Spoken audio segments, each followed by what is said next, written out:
রাজাকে খুশি রাখা। রাজা কৃষ্ণচন্দ্রের মন্দিরকে তুই নিশ্চয়ই কার্টুনে দেখেছিস।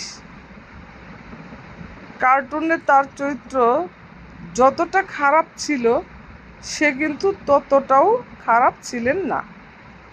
এছাড়া তুই কার্টুনে যেমন বিজ্ঞানী, বৈদ্য, সেনাপতি, জ্যোতিষীদের দেখেছিস, তাদের অস্তিত্ব এখনো পাওয়া যায়নি বলে তাদের কল্পকাহিনী বলে ধরে নেওয়া হয়েছে। পুরো রাজপ্রাসাদ ঘুরে দেখার পর তারা যায় গোপাল ভাঁড়ের মূর্তির কাছে। গোপাল ভাঁড়কে ঠিক কার্টুনের গোপালের মতোই লাগছে, কার্টুনের গোপালের মতোই গোলগাল ছিলেন। রূপমের বাবা গোপাল ভাঁড়ের মূর্তির দিকে তাকিয়ে বলে, এই হচ্ছে তোর সেই গোপাল ভাঁড়।